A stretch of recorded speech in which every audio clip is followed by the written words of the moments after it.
ان اللہ لا یغفر ان یشرک بہ ویغفر ما دون ذلک لمن یشاء، بے شک اللہ اس گناہ کو کبھی معاف نہیں کرے گا کہ کوئی شخص قیامت والے دن اللہ کے حضور اس حال میں پیش ہوا کہ اس نے دنیا میں شرک کیا ہوا، اس کے علاوہ جتنے گناہ ہیں وہ معاف کر دے گا جس کے لیے چاہے گا، وہ بھی اوپن لائسنس نہیں ہے، جس کے لیے چاہے گا معاف کرے گا، البتہ ایک امید ہے کہ وہ قابل معافی ہیں۔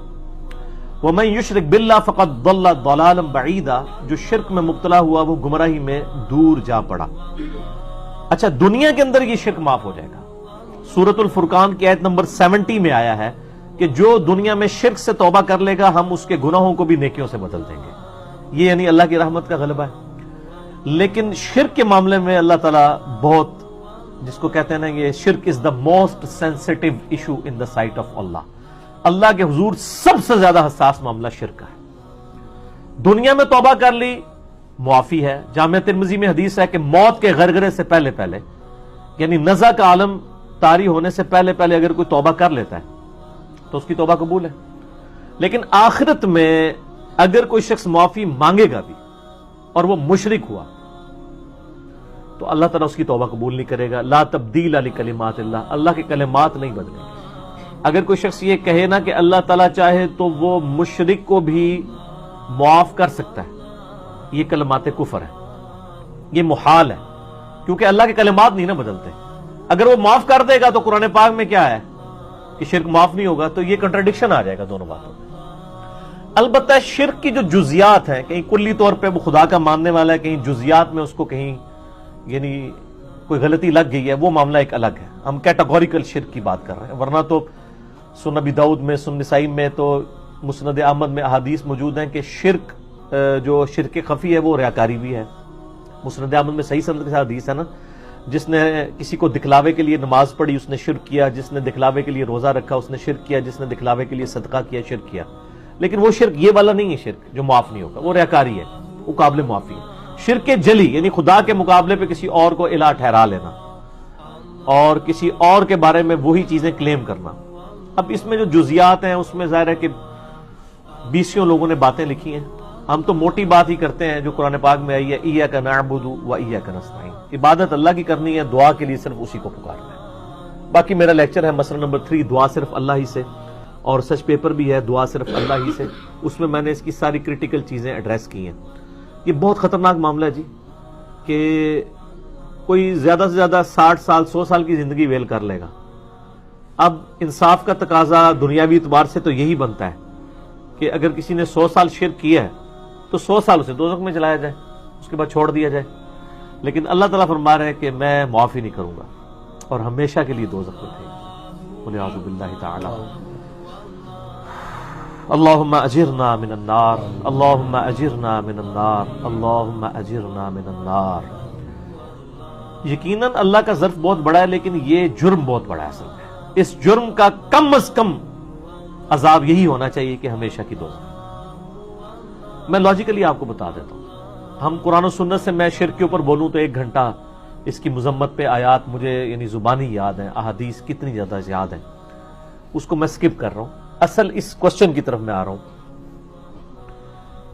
کہ دنیا میں جو شخص بھی پیدا ہوا ہے یہ ہو ہی نہیں سکتا کہ اس کی زندگی میں کبھی یہ کوشچن نہ ابھرے کہ مجھے کس نے بنایا ہے۔ یہ ایک ایسا سوال ہے جو ہر ذی شعور شخص کے دماغ میں ضرور آتا ہے۔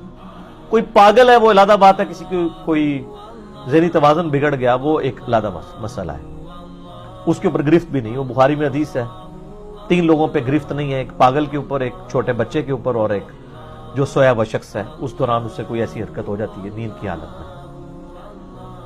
بہرحال جب انسان اس دنیا میں شعور کی آنکھ کھولتا ہے، جب وہ ہوش میں آتا ہے، تو پہلا کوشچن اس کے دماغ میں یہی آتا ہے کہ یہ سب کچھ کیسے چل رہا ہے، کون چلا رہا ہے اس کو۔ خدا تو ہر لمحے پہ اس کے لیے سگنلز بھیجتا رہتا ہے۔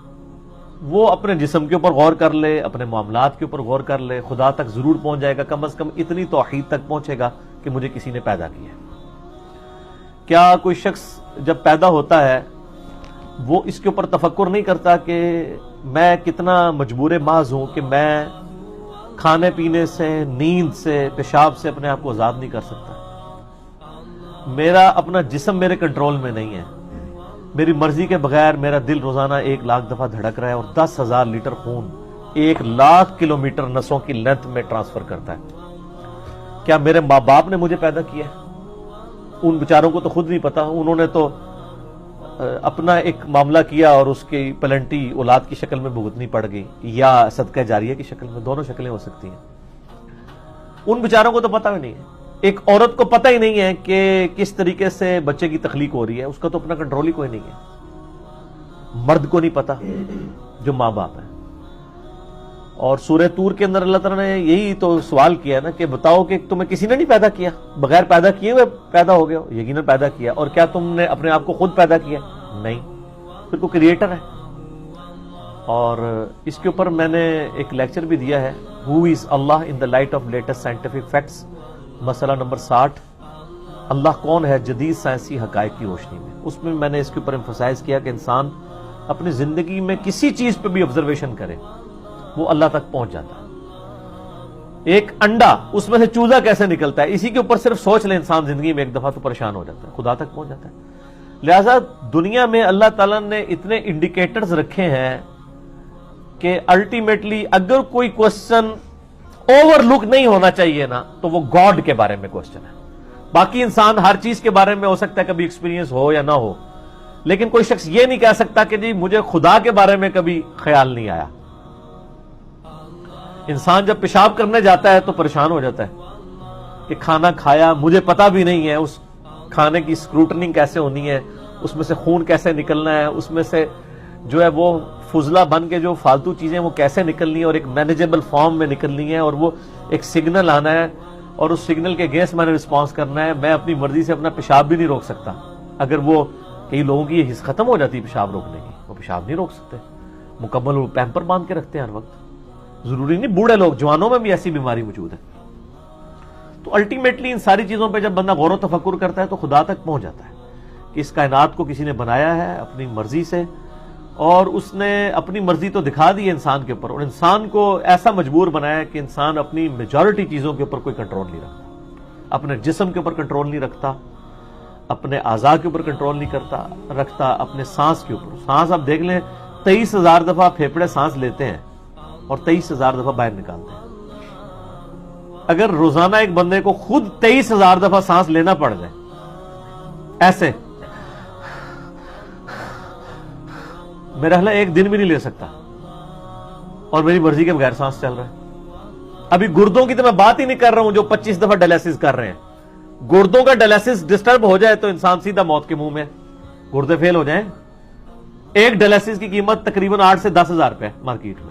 2.5 لاکھ روپے کا کام تو مفت کر رہے ہیں گردے روزانہ, اور مجھ سے پوچھے بغیر کر رہے ہیں. سر آپ لاکھ کہتے رہے جی میں گردے نو آرڈر کیتا ہے تو چل پے نے, نہ بھائی ایڑا آرڈر گردے نو تو کیتا ہے نا, ذرا اپنی باقی اعضاء نو بھی کرتے انہوں نے ٹور کے دس, پھر منا گے تنو.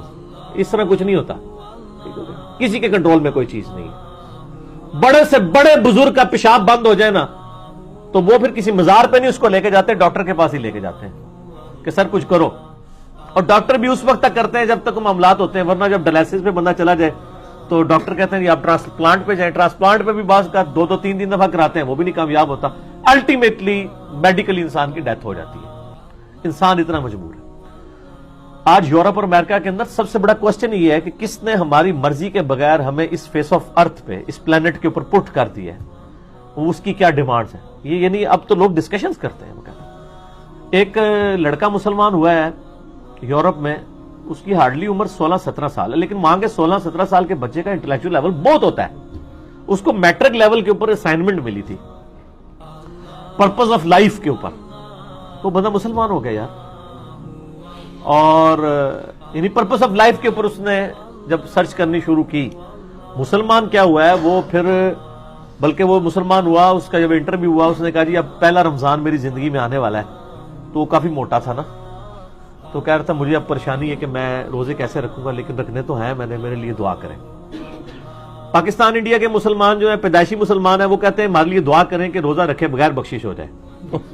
وہ لوگ کہتے ہیں نہیں ہمارے لیے دعا کریں, ہم روزہ رکھنا چاہتے ہیں, اللہ تعالیٰ یعنی ہمارے ساتھ کوئی اسپیشل معاملہ کر